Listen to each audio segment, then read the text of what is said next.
guys? Brian with Cajun Cardboard coming at you from the great state of Louisiana, and today I am going way out on a limb. Hopefully this will start an intelligent, constructive, logical discussion about the state of the hobby and something that you hear kind of bounced around in the hobby as, common sense. Everybody knows it. Something we call supply and demand. So we're going to talk about supply and demand today from the perspective of a Cajun who is not an economist. I have a law degree. I'm licensed to practice law in multiple states. I have a business finance degree, but I am by no stretch of the imagination an economist. I hated it in college.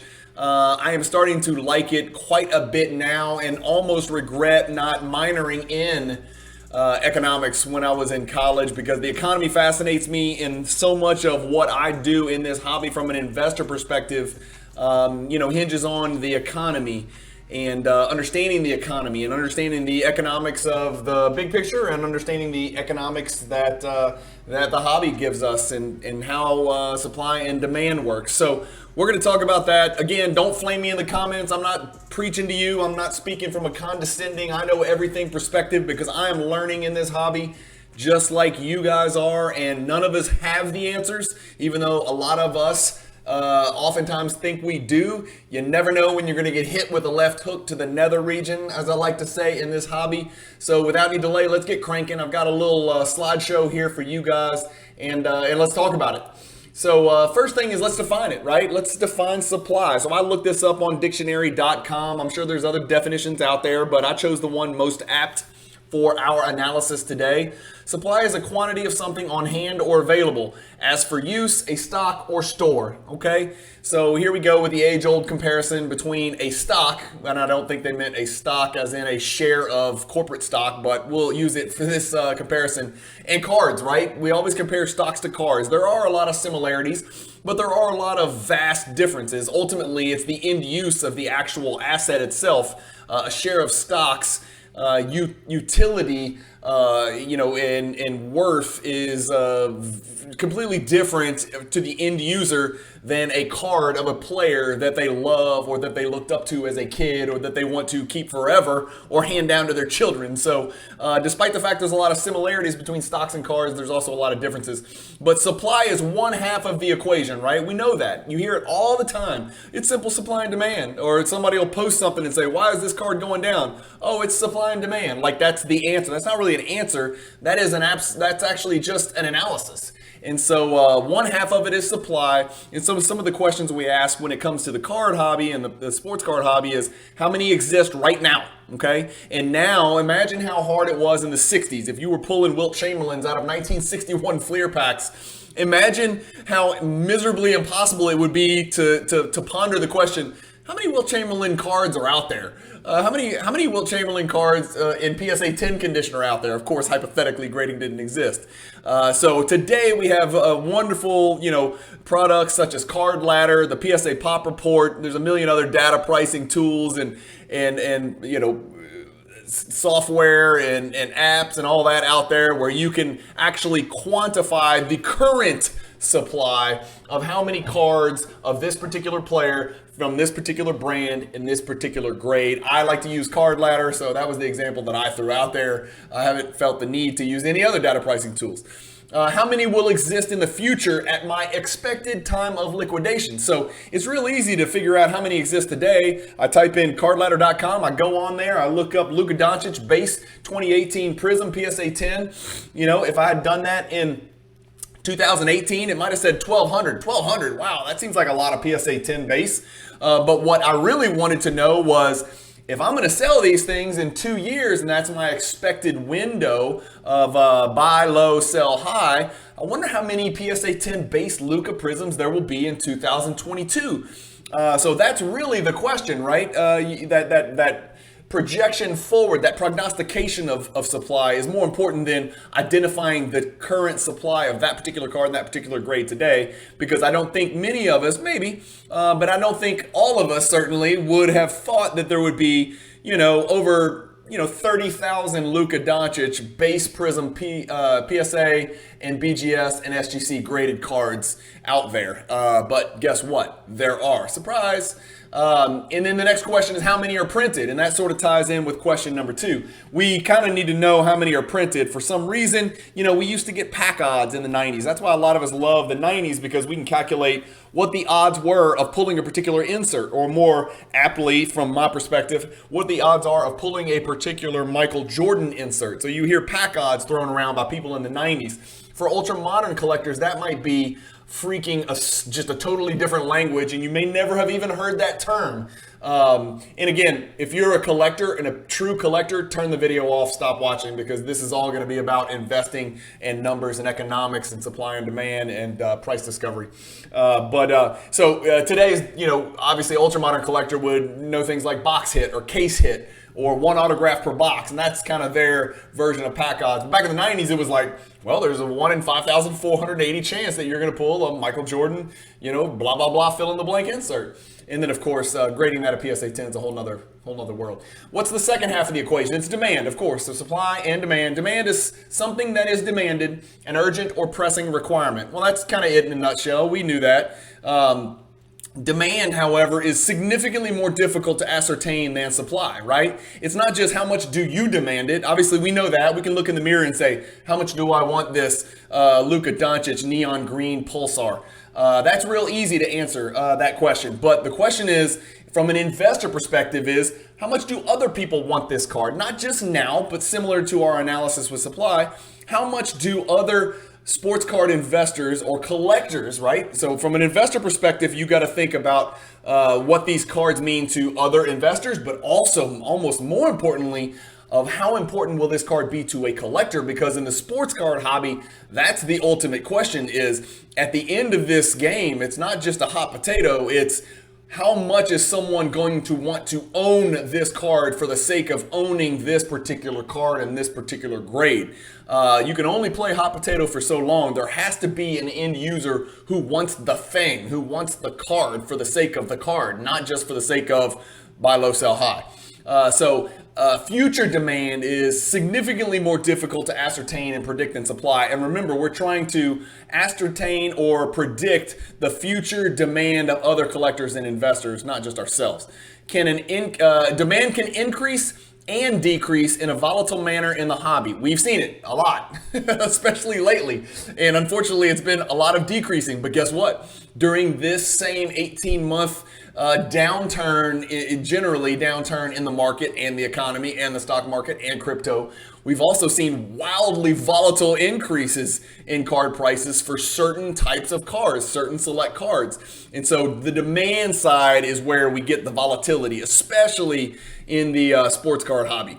So supply almost never increases. Demand increases and decreases on a daily basis. And, over a year, you may not even recognize how much the demand has increased or decreased for a particular player or product or card or thing like that. But I say supply almost never increases because, think about it, the supply of PSA 10 Doncic's is not going down. PSA 9's not going down. Even the Wilt Chamberlains and the Kareems and the George Mikens, those aren't going down unless they are knowingly destroyed and then removed from the pop reports. So yes, can someone's house catch on fire? Sure. Can somebody accidentally drop one and destroy it, and a 10 becomes a 7? Sure, of course it can happen. It's just not likely. But the situations that I'm thinking of where supply can actually decrease are, number one, sealed wax, where the situations where the asset itself, a wax box, is consumed or destroyed through its normal, ordinary expected use. Sealed wax is expected to be opened. And so as each sealed wax 1986 Fleer box is opened, whether it's authentic or not, sorry about that, too soon, maybe, sore subject. But as 86 Fleer boxes are opened, the supply of 86 Fleer boxes consequentially must go down. So that's one example. The other, I have 3 types of situations, and I've got them: the Johnny Moore situation, the 52 top situation, and the PMG Green situations. And we won't go into too much detail, but the Johnny Moore situation is real simple. For those of you who don't know, the 1986 Fleer set PSA 10 is very highly sought after. I'm familiar with the set. A lot of you guys out there at least know of its existence. Well, there's a player named Johnny Moore. He's card number 76. Because of where he was located on the printing sheet and print dots and a bunch of other reasons, He's a common. He was a pretty good player actually for the Spurs, but he's a common. His card is extremely rare, right? There are less than 100 of them. It's around 75. I don't know. I haven't paid attention to the pop. But the Johnny Moore supply is actually going down on a regular basis because there is one collector out there who has hoarded 20 of these cards. And so if there are ordinarily 75 Johnny Moores, every time one comes to market, it disappears. And not just from the open market, it disappears into the hands of a known Johnny Moore hoarder who is not sharing his Johnny Moore hoard with us as collectors and investors. And so he is actually single-handedly decreasing the actual available free market supply of Johnny Moore PSA 10. So that's example number one. It can be done with very low pop cards. Obviously, I can't go out there and buy 17,750 Luka Doncic base Prism PSA 10s, even though it seems like I probably could. But you can do it on very small sample sizes. For instance, Gold Prism PSA 10s. You could hoard 6 of them, in which case, if you're not willing to bring those to bear in the market and make those available to other investors and collectors in the sports card hobby, then essentially you're single-handedly decreasing the supply. The other example is an extremely rare one. We kind of touched on it, destroying the actual asset. We've all heard the story, and I'm not going to talk about it, where I think the 52 Topps baseball cards, they couldn't sell them enough, or maybe it was the high series. I'm not a baseball card expert. One of you vintage guys step in here and correct me if I say something stupid. I probably shouldn't even speak on the subject, but it's my understanding, or at least there is a story, that 52 Topps, they made too many of them. They couldn't give them away, so they dumped cases upon cases upon cases in the Hudson River. I don't know if that's true or not. I would love to hear some comments from some of you wily old baseball vintage collector veterans out there. So tell me I'm wrong. Maybe it was the Nile River or something, or the Amazon, but I thought it was the Hudson River, and I thought it was 52 Topps. Maybe I'm getting my stories mixed up. But that's another example where the actual supply of the known asset is decreased through destruction or theft or fire or something like that. And then another one is PMG greens. Everybody has heard the story about, we know there's 10 PMG green Jordans. That is the holiest of holy grails in the hobby. Probably the most sought after Michael Jordan basketball card on planet Earth is the 1997 Metal Universe PMG Green. Most of us can only dream about owning one. There were 10 allegedly printed and in existence in the world, but there is an old wives' tale, and I don't know if it's been verified or not, and this is in the basketball world, so I should probably know if this is true or not, but I have heard that one of those 10 has been destroyed, and therefore there are only 9, thus decreasing the world's supply of PMG greens by 10% in one fell swoop. So those are just 3 examples where there's a known small quantity of a particular card or asset, and one or more are known to be either unascertainable because they've been extracted from the open market permanently or for an indefinite time period, or they've been destroyed or something like that. So what is the law of supply and demand? And here's where things get squirrely. And this is why I don't like it when, somebody posts something on Instagram or Facebook like, why is this card at this price? It seems like it should be more. And some, this no Cajun would ever do this, but some non-Cajun pipes in with, well, it's supply and demand. That's the answer to why the card is priced where it is. Well, that's dumb. Number one, it doesn't answer the question. And number two, it doesn't even make any sense because the law of supply and demand reads as follows. The law of supply and demand combines 2 fundamental economic principles, supply and demand, describing how changes in the price of a resource, commodity or product, we'll say sports cards, can affect its supply and demand. So the law, and listen very closely here, because this is where it gets weird and sort of illogical from my perspective. The law of demand holds that the demand level for a product or a card will decline as its price rises, and the demand will rise as the price drops. That's odd.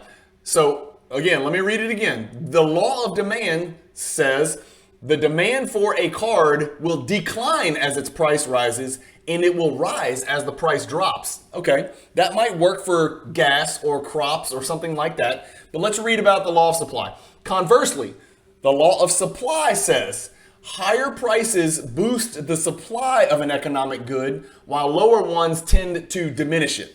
That really doesn't seem to apply very much at all, neither one of those, to the card market, and let me show you why. We know for a fact, and I've got two great examples on our screen here. We know for a fact that oftentimes drastically falling prices have the opposite effect of the demand for a card and vice versa. The card pictured on the left, that's Exhibit A, the 2018 Prism Luka Doncic PSA 10. I've got it pulled up over here on Card Ladder. There it is. What has the price done over the last year? Well, gee, let's see. It's gone from $825, and again, don't get me started on where it was 2 years ago, to $368. That is a 51.39% decrease in the value of the card. Well, the law of demand says that as the price goes down, demand for the card is going to go up. That's not the case. We've seen quite the opposite. Price is going down and demand is going down. In fact, it is a lack of demand that is driving the price down, right? So just take that as Exhibit A. Exhibit B that we've got over here is our 1984 star Jordan, number 101. This is his XRC. I said it. Yes, I've got to squeeze that into every video. This is his 1984 star, number 101. Here it is on Card Ladder. You can see it. Let me pull it up over here. There it is. Beautiful card. Great copy of a BGS 8, by the way.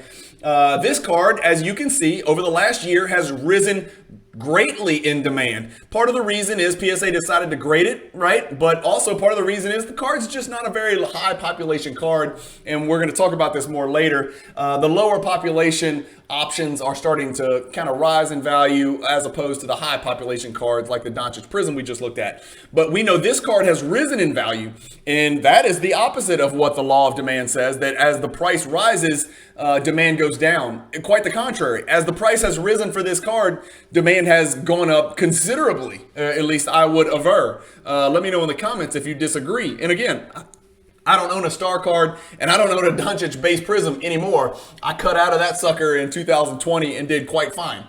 I'm sure a lot of us did the same thing. So that is two examples of where the law of supply and demand does not apply in any way, shape, or form whatsoever to the hobby.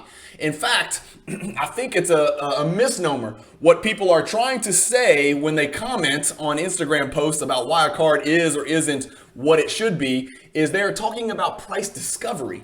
And what is price discovery? It is the overall process, whether explicit or inferred, of selling the spot price or the proper price of an asset, and we'll leave it at that. The process of price discovery looks at a number of tangible and intangible factors, including supply and demand, right? But there's more. It also looks at investor risk attitudes. How much risk are investors willing to take at any given point in time in the hobby based on their environment and their existence as a citizen on planet Earth? So risk attitudes of investors, and in this case, collectors as well. And the overall economic and geopolitical environment. Oh my God. So we are now outside of the scope of the hobby. We're no longer in our nice little safe space, our little microcosm of collecting cardboard pictures of athletes. We are talking about the overall economic and geopolitical environment that we exist in. Yes, that's right. Living in Asia affects, demand just like living in America does. Depending on Asia's current economic and geopolitical environment, it may be different than the United States of America, which may be different than, our great collector friends in Australia, which may be different than our European collector friends who are just now figuring out how to collect basketball cards. Sorry about that dig. Simply put, price discovery is where a buyer and seller agree on a price and a transaction occurs. So wherever they agree, these little data points that I've showed you on Card Ladder, see these little points on the screen? Those are price discoveries. That is where supply and demand meet, and all of these other factors are taken into account to arrive at a consummated transaction where a buyer and seller come to terms on what a particular asset is worth, right? How much is the card worth? So let's talk again. Let's go back. So key takeaways from this. Number one, price discovery is the process of finding out the price of a given asset or commodity, right? We just talked about it. That's it.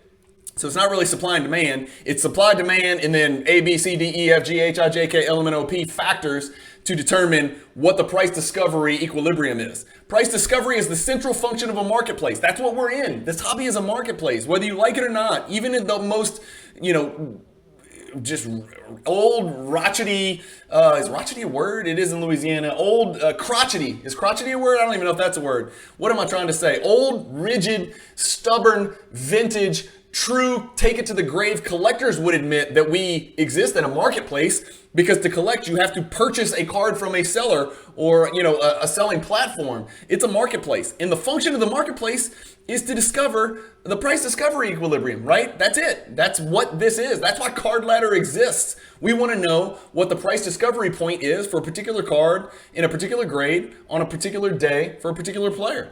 The price discovery equilibrium depends on a variety of tangible and intangible factors, as we discussed, from market structure to liquidity to information flow. Okay, I really want to talk about this last one, information flow. That is where arbitrage can be had in this hobby, and that is where I and many others have thrived in the hobby. Not to beat my chest, but I pride myself in spending more hours per day than the average hobbyist on the hobby, right? Not just creating content, not just researching these videos, not just going on eBay, not just listening to YouTube content or Spotify or Apple or Card Ladder, or digging on, Whatnot or MySlabs or all of that crap. I pride myself and I have a competitive advantage because my access to information flow is greater than most. And again, I'm not out here saying I'm the be all end all, and I'm not giving advice. But one thing I do know is that not much different than every other aspect of life. The more time you put in, the better you're going to get at something, and the more advantageous and the more competitive advantage you're going to have over the people around you trying to accomplish the same goals, right? Basically, hard work and talent beats just talent is what I'm getting at.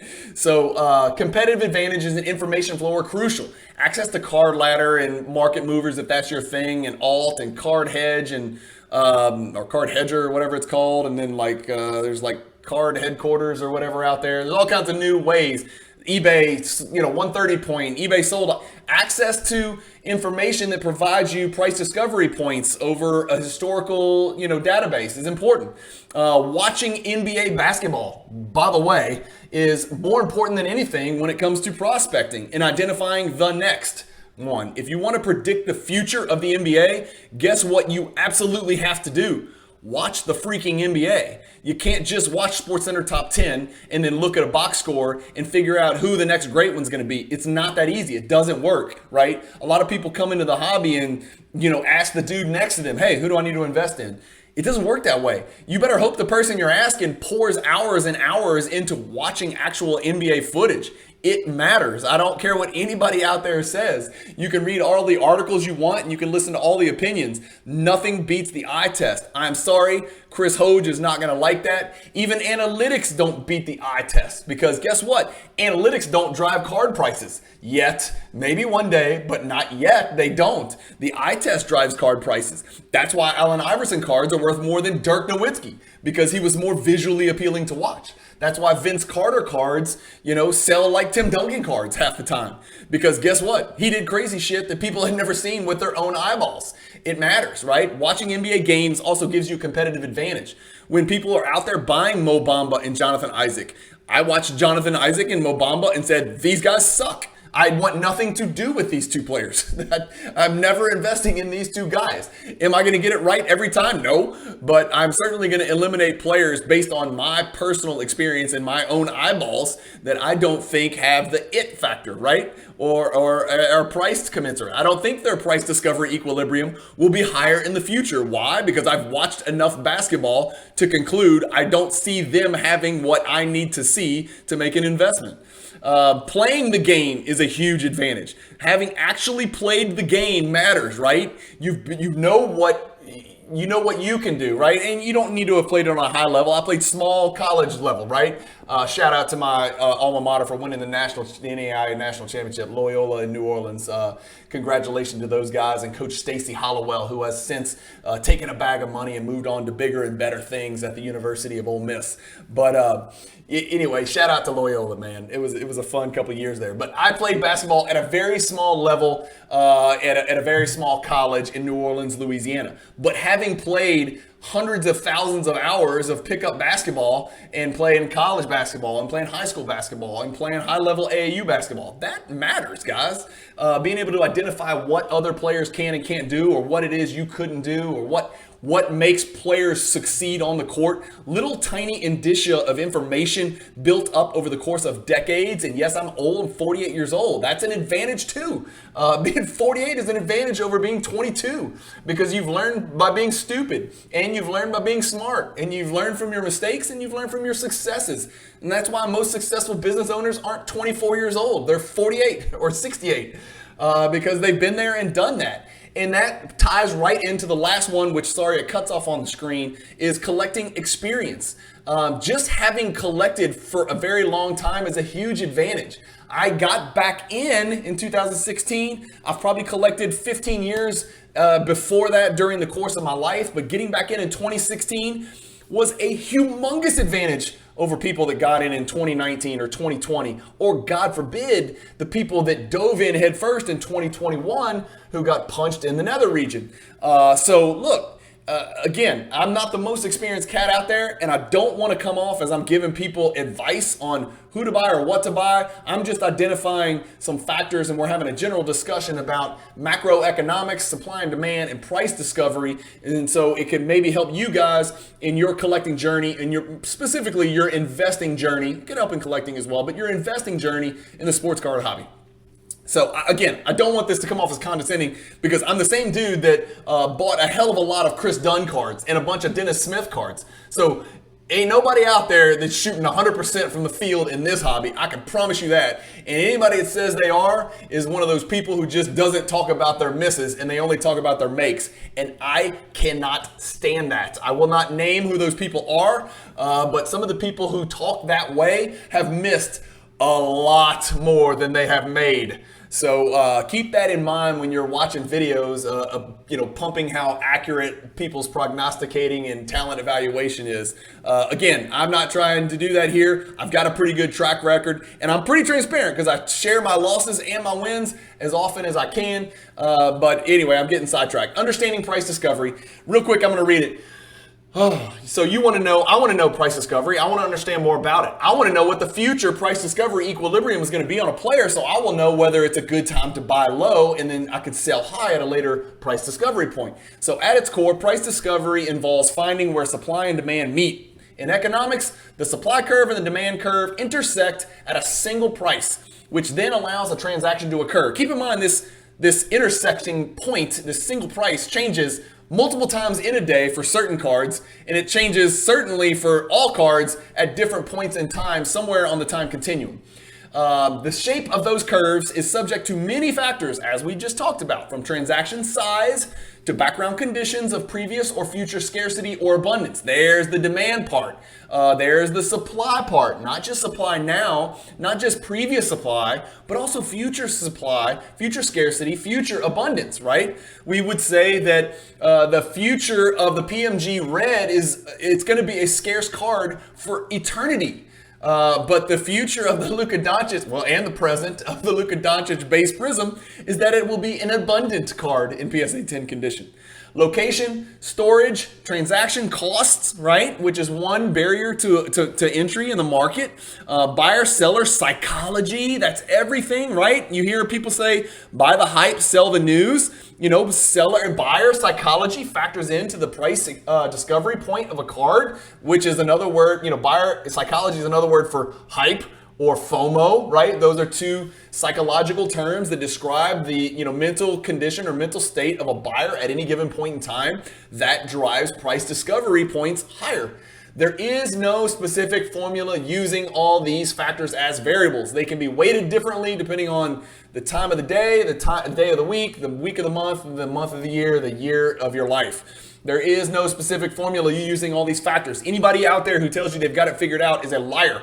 But I do think it's important for us to have this analysis and have this sort of in-depth conversation about what factors and what criteria you should incorporate when trying to invest in sports cards and trying to understand, supply and demand and price discovery equilibrium. Again, I am going to leave out 50 billion different factors that factor into what a card is worth now and what it might be worth in the future. It can't be done in one video, even with me screaming and talking this fast. It can't be done.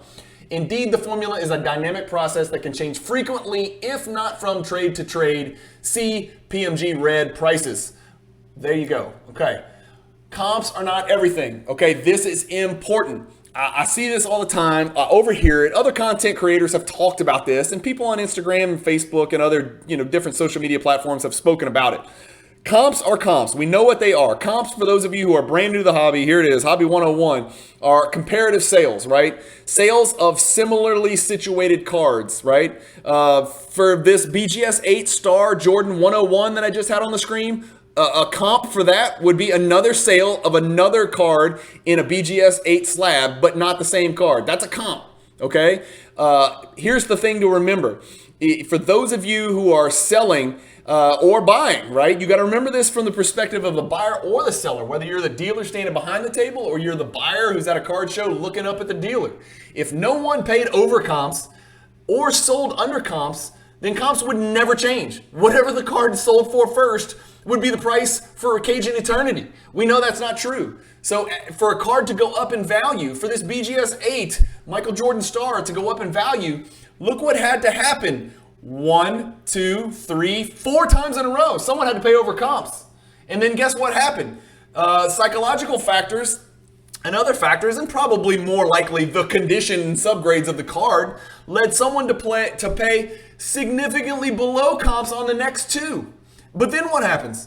Someone is willing to pay over comps, and then it's starting to settle. So we're always looking for that price discovery equilibrium, and it's a constantly changing price discovery point. It's always going to be changing. But just remember, when you hear somebody say, well, that's not what comps are, your answer could be, I don't give a shit. I don't care what comps were. I care what I'm willing to pay right now, and whether whether the supply curve, the demand curve, the price equilibrium, and all the psychological factors and the 500 other factors at this certain moment in time are aligned to where we can agree on a price. That's the purpose of a marketplace.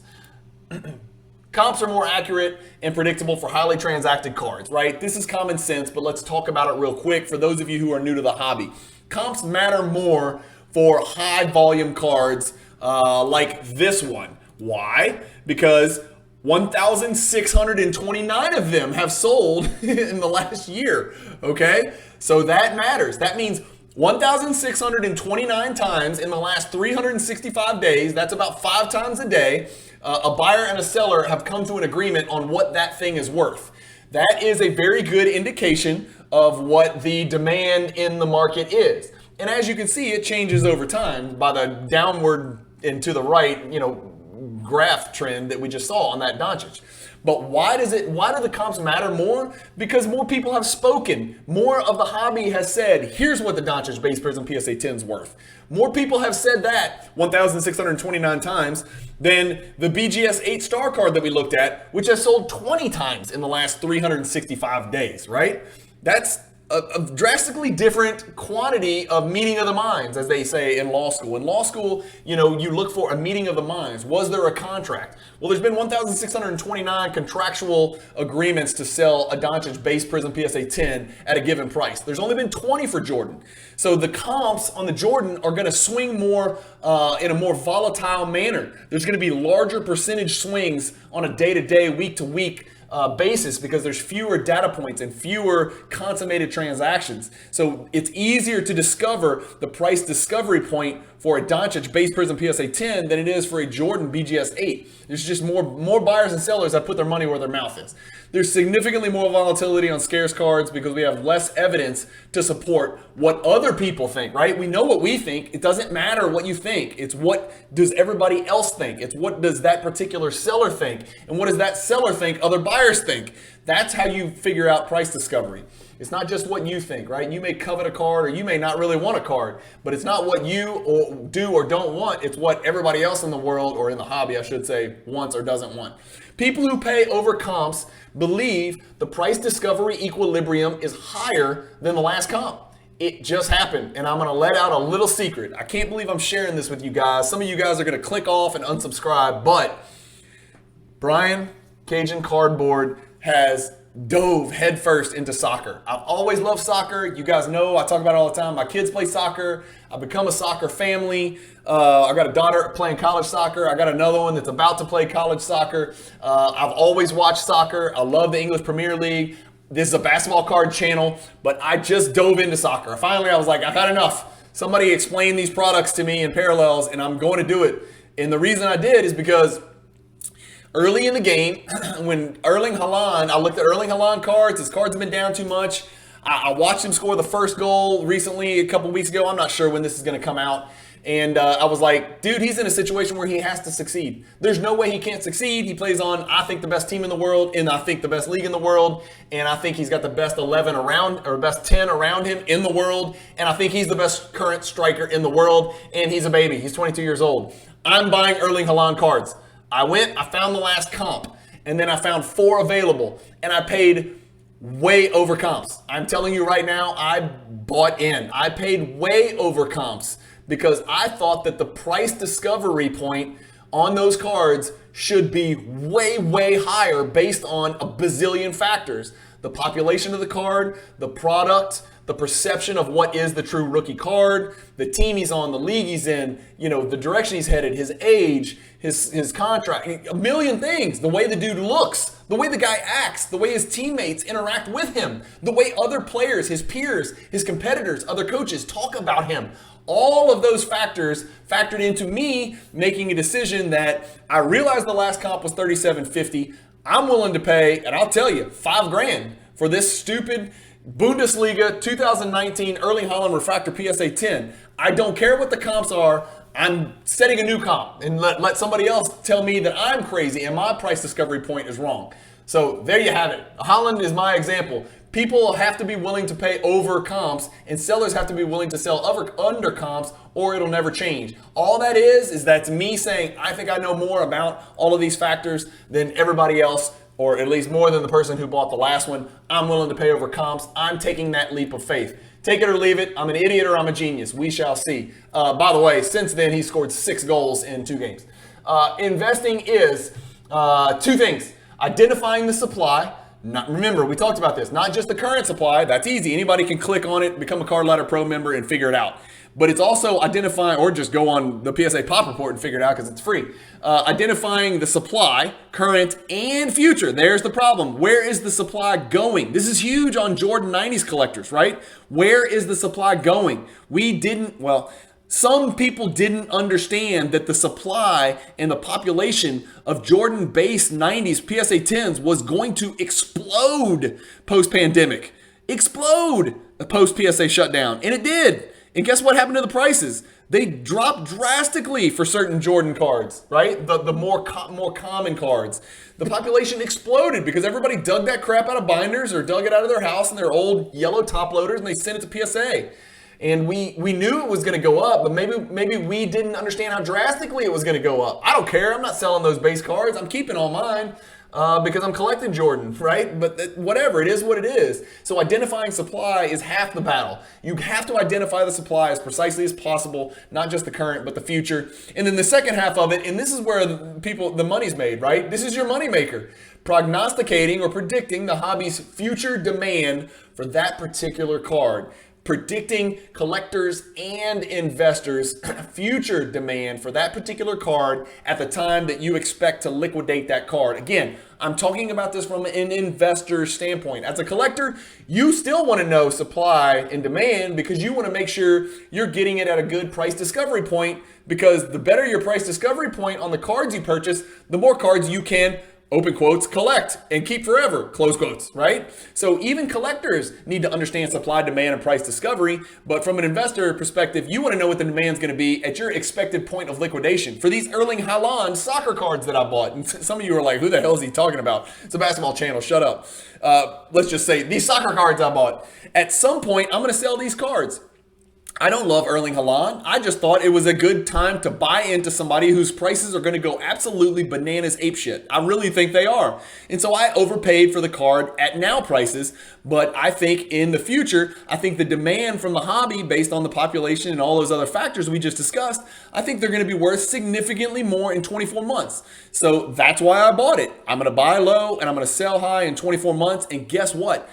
He may get hit by a truck. He may get eaten by an elephant. He could, break his kneecaps. I don't know. Anything can happen, man. He could murder his girlfriend. I don't know. You don't control all that. Or he may just not be as good as I think he is. Or the hobby may not exist in 2 years. There's a million things that could go wrong. None of this is risk-free. It's all about risk tolerance. But I am using my knowledge, my history, my collecting experience to make a prediction that the card will be worth more in 2 years than it is today. What factors can increase demand? So that's it, right? We want to know what future demand is going to be for a Colin Sexton card now that he got traded to the Jazz. I want to know if Colin Sexton cards are going to go up. What are some factors that can increase the hobby's demand for a particular player's card? Well, demand increases, and again, if I started listing every one, it would literally be 500 or 1,000 long. So I can't do it. But obviously, number one is a player performs well. I still think, despite all the other crap going on, a player's performance still is the most reliable indicia of an increase in demand for that player's cards. Okay, so let's keep it simple here. Number one, I think, is still the player performs well, his cards go up. The player performs poorly, his cards go down. Again, there are other reasons that a player can perform well and his cards go down. We're watching it happen with Doncic. We're watching it happen with, Morant. We're watching it happen with players who are proven to be great. Steph Curry cards are going down. But I think still the most important thing is the player needs to perform well. I think Doncic cards would have gone down worse if Doncic had tore both ACLs, right? We can agree on that. So good performance is always going to be number one. You want to pick a player that you think is going to improve and get better and perform and achieve accomplishments and milestones. Number two, player gets traded to a better situation or worse. Colin Sexton's a great example. I just did a little snippet video of that today from the Cavs-Jazz trade. Colin Sexton gets traded to the Jazz. Horrible situation. The Jazz are going to suck beyond belief. They're going to be horrible. One of the 4 worst teams in the league, along with the Spurs. Of course, they're going to be absolutely horrible. But guess who has to score 25 a game? Colin Sexton. He has to. He's going to take 20-plus shots a game. He's going to have the ball in his hands 50% of the game, and he's going to play probably 38 minutes a game if he's healthy. Lauri Markkanen, situation significantly worse. The Cavs were really good and had a lot of promise. He's going to a miserable bottom-of-the-league Jazz team. But his cards are going to go up because he's going to get a green light. So players get traded to a better or worse situation. Not necessarily better or worse team, but better or worse situation. Sometimes players leaving a good situation and going to a worse situation, just him being talked about, results in the card going up. Players, teammates, coaches change, improve. Teammates improving, like Donovan Mitchell going to the Cavs, I believe will help Mobley, Jared Allen, and Garland's card prices, right? They didn't get traded, but new teammates coming in and improving their team will result in an increase in the value of their cards. That's my opinion. Coaches changing play style. A new coach coming in can sometimes change the way a team plays, change their chemistry, change that. That can improve a player's the demand for a certain player's cards. There's a lot of factors that go into like team specific stuff. Obviously, I could make a list of 20 of those just within what happens on a player's team that changes. Position changes is another one I didn't list on here, but that could change, Player approaches significant achievements or milestones. This is one where you've got to be very careful. So as players approach significant achievements or milestones in their career, I'm thinking Albert Pujols with the home runs. I'm thinking Aaron Judge hitting 61. I'm thinking LeBron chasing this scoring title. I'm thinking Russell Westbrook, breaking the all-time triple-double record. As players approach significant achievements and milestones, theoretically the demand should go up, but you've got to be very careful here that you're not so close to that milestone that the achievement is already, what they say, baked into the value of the card at the present time. In other words, there are opinions out there that LeBron breaking the scoring record is considered an inevitability, and therefore his cards will not increase as he approaches that scoring record. I don't know the answer to that. I think we're still a little bit too far out, and I think he's I know this is crazy.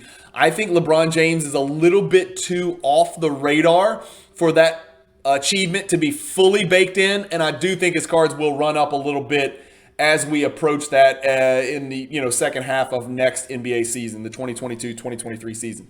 But again, that's just one particular thing. So a Hall of Fame nomination, a Hall of Fame induction is one thing, but a Hall of Fame being nominated to where you might get into the Hall of Fame is an achievement and a milestone in and of itself that can cause a player's price and the demand for that player to go up. But you've got to be really careful that you don't overdo it and say, oh man, he's going to be inducted into the Hall of Fame next week.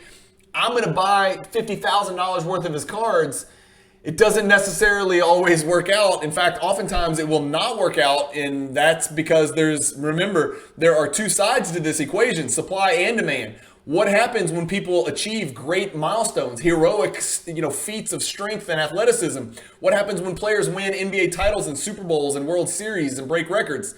The market is flooded with, you know what I'm about to say, supply. And when the market's flooded with supply and supply exceeds demand, that depresses prices, and prices actually go down. We just saw it with Steph Curry winning the NBA title. A player approaching his prime years can increase demand. Sometimes that's really baked in because prospectors and investors in the sports card market really love to invest in young players.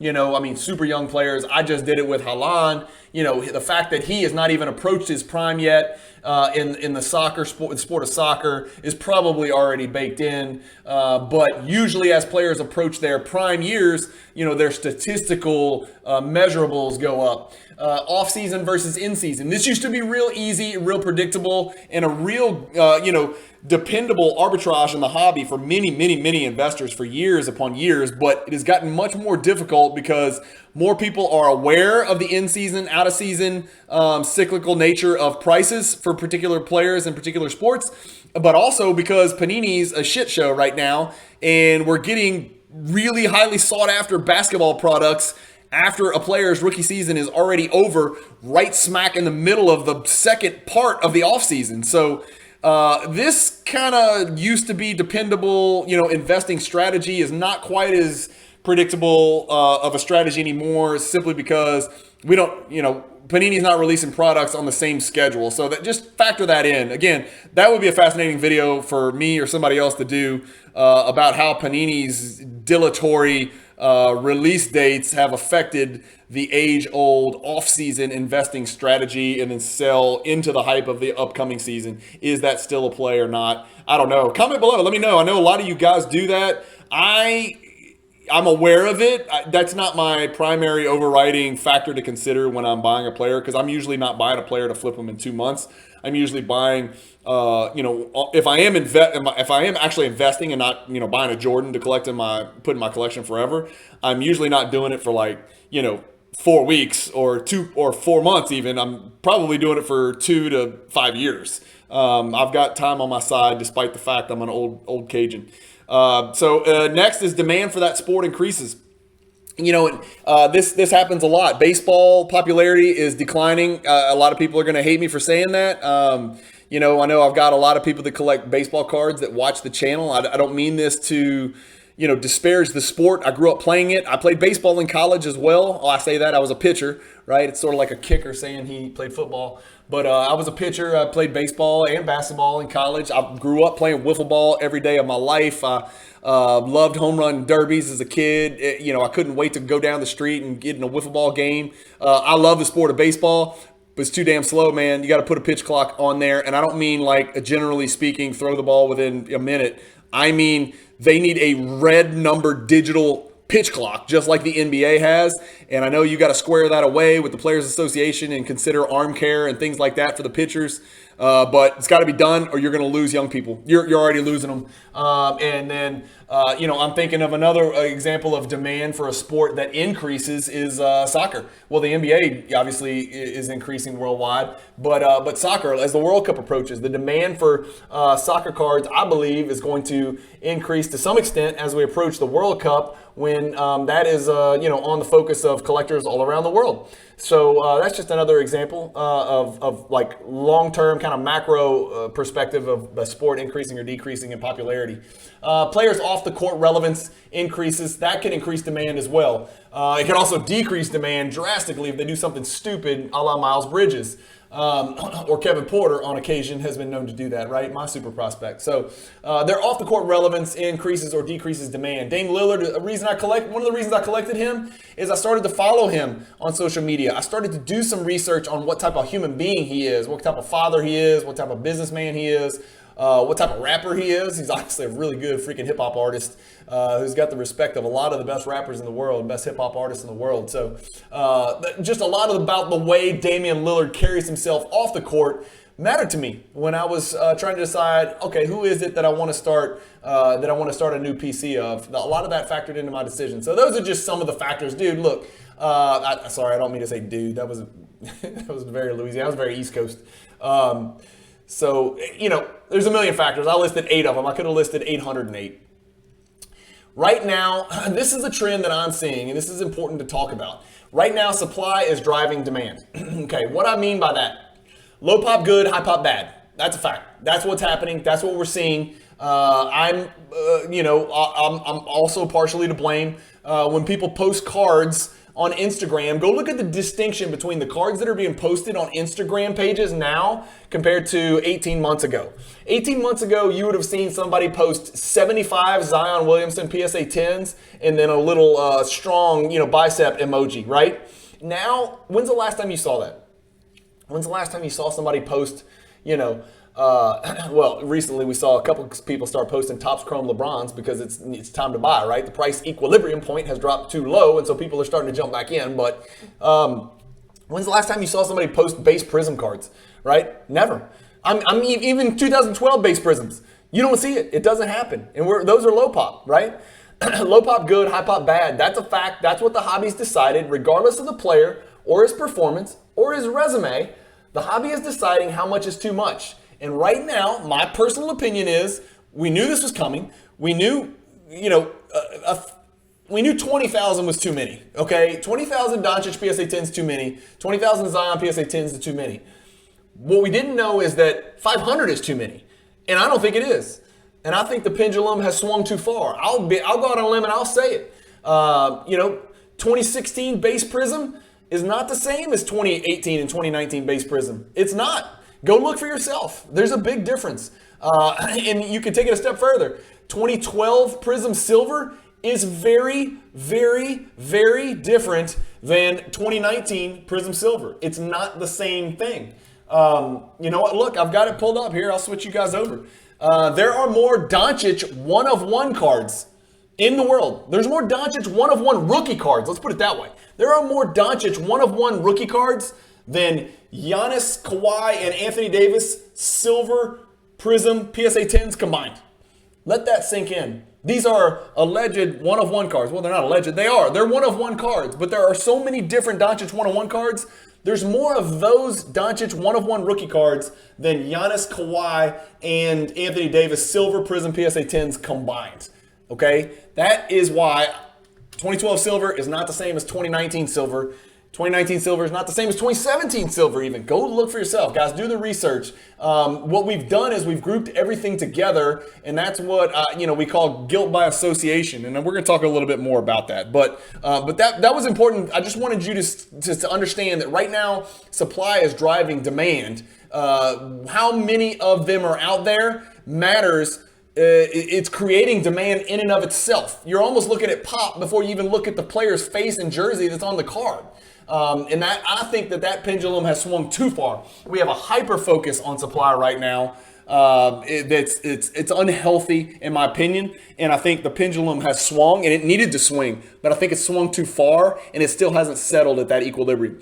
So when considering scarcity and supply, right? Supply is so hyper focused right now, so important to the hobby. Don't fall for false scarcity, and people know this, right? But I'm just gonna elucidate it here for you. That's a great Cajun vocabulary word that I've developed over my many years of reading dictionaries in the swamp.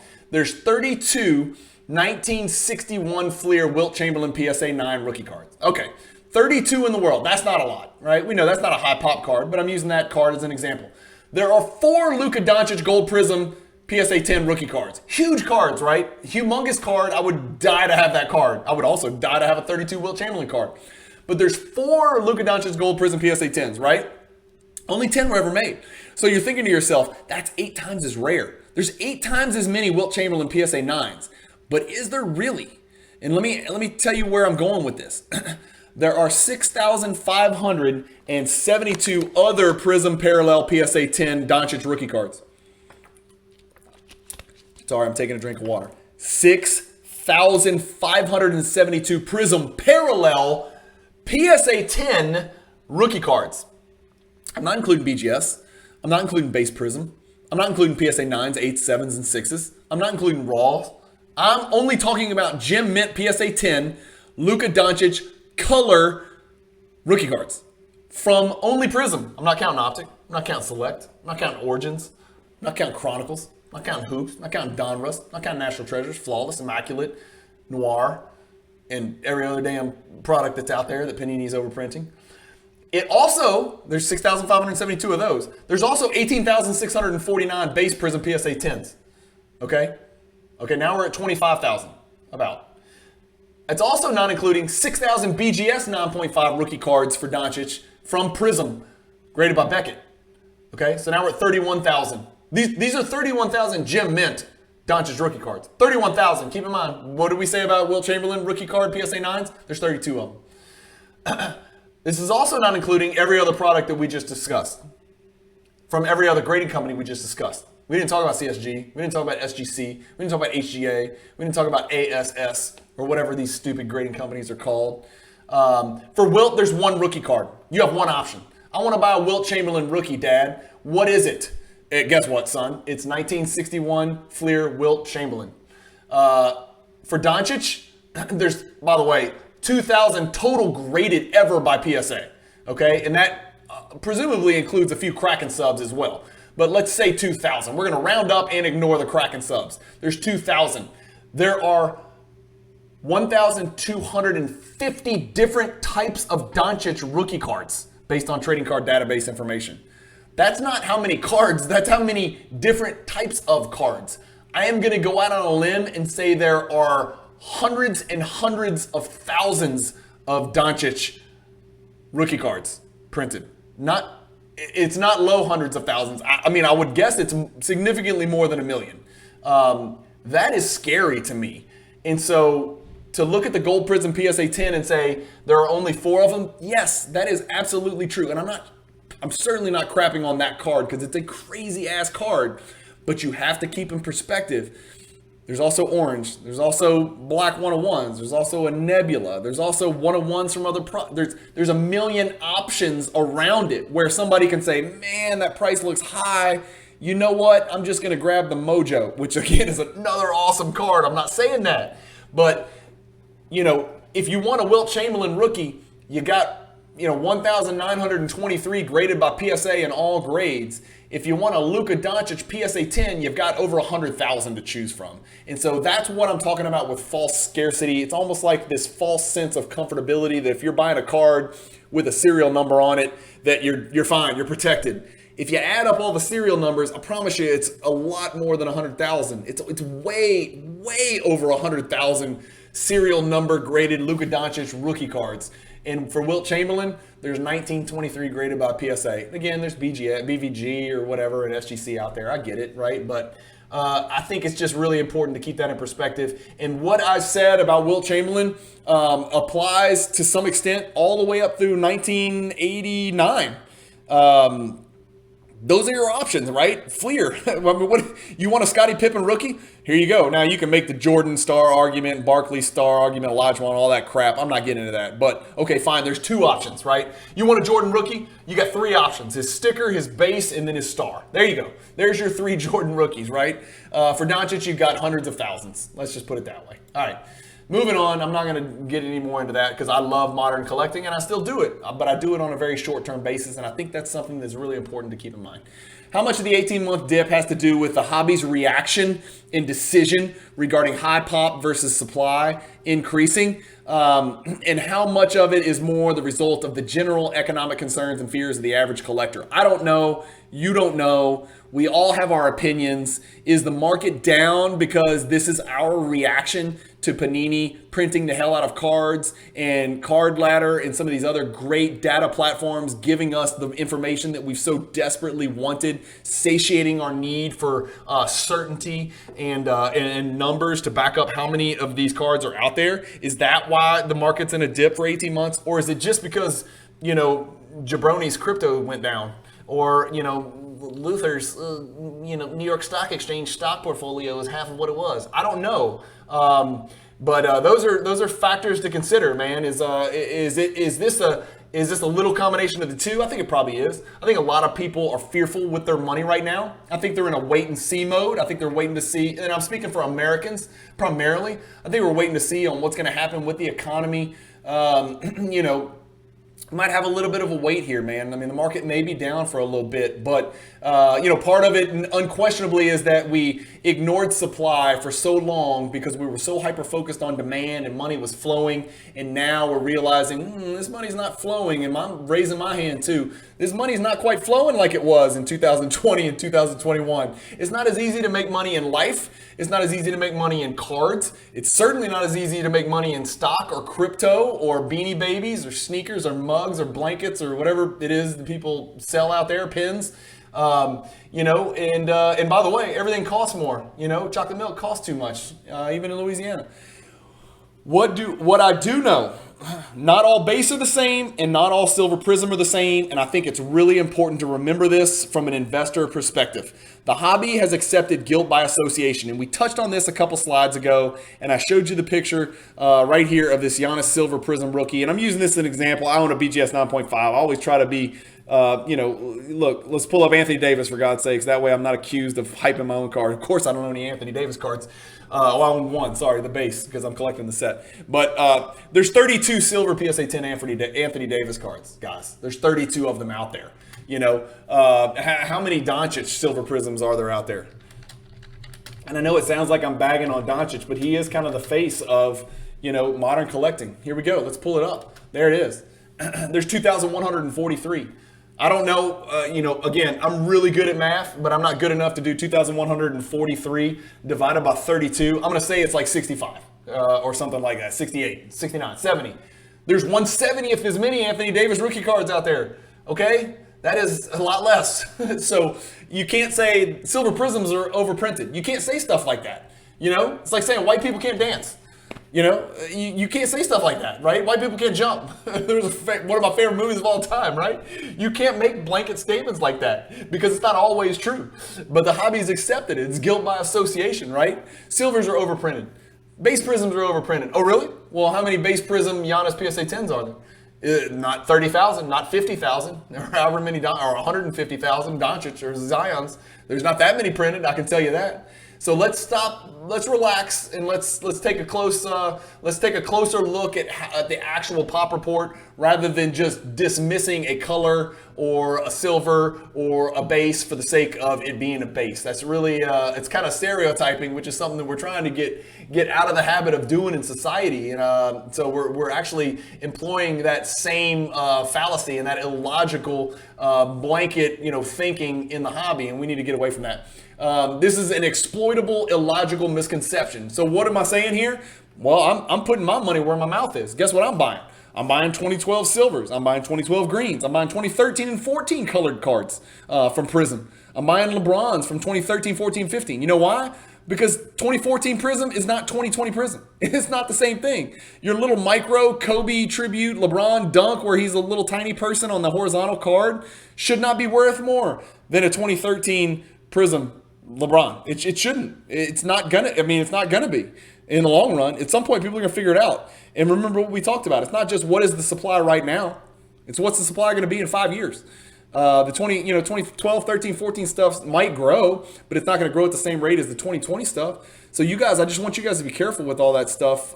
Again, I love modern prospecting. I bought a bunch of prospect cards from 2020 actually this week, believe it or not. I haven't talked about it on the show because I'm keeping this one private for now because I want to buy a bunch of his cards. It's somebody that I've really come to like as a player and a human being. But, I'm doing it. I just, you got to remember, price points, everything, and it's supply and demand. And I can't imagine myself wanting to own any card from 2020 in the year 2030. I just don't think. I think at some point the hobby's going to figure it out, just like the hobby has started to educate itself over the last 2 years. The current state of the hobby. This is in summation. There's a hyper focus on supply. We talked about it. Whereas in 2021, there was a hyper focus on demand. So it's the opposite. In 2020, we were completely ignoring the supply or likely future supply. We knew there was a tsunami out there, but we couldn't really see it because it was so far out in the ocean. This is for Cage and Andrew Goldberg. They love analogies. We knew the tsunami was coming, right? It was just hundreds of miles off the coast. So it was like, it's no big deal. We don't need to worry about this right now. I can get in, I can get out, I can get in, I can get out 50 times over on all of these cards. I know there's going to be a few thousand of them, but how many could there really be? Well, guess what? There's a bazillion of them out there, and Panini printed them, and they knew what they were doing, and they did the same thing that Upper Deck did in 1989, and they did the same thing that all the manufacturers did in the first 3 years of the 90s, which is what we call the junk wax era. And now we call this the junk slab era, and basically my summation is there's a hyper focus on supply, but I think we're focusing too much on that. Are some cards absurdly overprinted? Yes, but not all cards. So it's just something to kind of keep in mind when you're doing your ultra modern prospecting is, understand what your buy sell window is, make sure you get out of cards before they run away from you too much. I mean, I'd hate for somebody to be the person who was buying, Doncic silvers for, $6,000 in October of 2021, man. And even more than that. I mean, that card got to, good Lord, y'all. That card got to $8,811. I mean, look at this. This card got to $8,000, $9,000, $9,098 at the height of that 2021 bubble. Look at it. It's right there. And now it's selling for, the last one sold for $2,000. Imagine if you bought 10 of those. You just lost $70,000. I worry about people staying in the hobby. I want everybody to stay in the hobby long term, and I worry about people who got hit so hard in 2021 not being able to stick around. Anyway, my opinion is it's possible the pendulum has swung from one extreme where we ignored supply to another extreme where supply means too much. And it has not settled down where it belongs, which is the price equilibrium. I don't think it's settled down where we've equally considered supply and demand. Right now, we're ignoring future demand. We're ignoring that Doncic literally could be one of the 10 greatest players that ever lived. He's got that potential. We're ignoring the fact that Giannis could be one of the 5 to 10 greatest players that ever lived. Is it possible? Yeah, it's very possible. It's very possible. Both of those guys and other guys, there's other prospects out there. It is possible.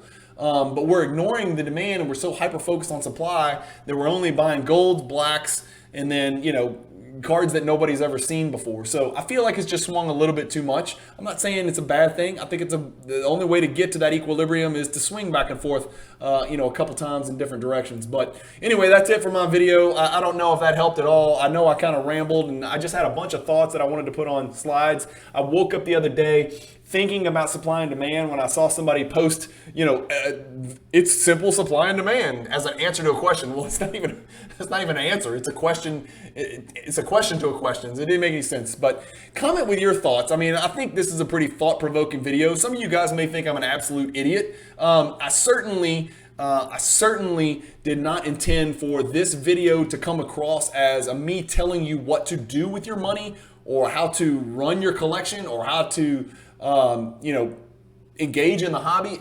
By no means. It was really just a couple of thought points that I've run across that I kind of jot down notes that I want to talk about on videos, and I kind of jammed them all into one to spit it out here. Again, I am from Louisiana. I'm not an economics major. I'm not an investment banker. I'm not a stock or crypto broker, if those exist. I just like to buy basketball cards low and sell high, and then some cards I like to buy low and never sell ever. So that's what I do. I hope you guys understand that I definitely wasn't trying to be the Pied Piper leading people down a particular path. Again, I got no dog in this hunt. I've got all sorts of cards. I got lots of high pop cards. I got lots of low pop cards too. But this hobby is all about having fun, hedging risk, getting in at the right price point, enjoying the cards that you love and that you want to collect, and then having fun making money too. I see no problem with that. And I think sometimes flipping and investing gets a bad name, but it takes all types in this hobby, man. It even takes some people that don't collect cards at all, that just come in and study it and help provide, the corporate infrastructure of the hobby. So anyway, thank you guys for watching. I do really want to hear some of your comments below about supply, demand, price discovery, the market in general, where it's going, where it's been, why it's going the way it's going, when it will end, where we're going next, what's the next big play. All that stuff is a blast. So feel free to share your comments. Just try to keep them clean. And then, if somebody puts a comment down there that you don't agree with, just keep it clean when you respond to that person as well. So anyway, thank you guys for watching. Keep collecting, stay positive in the hobby, and peace.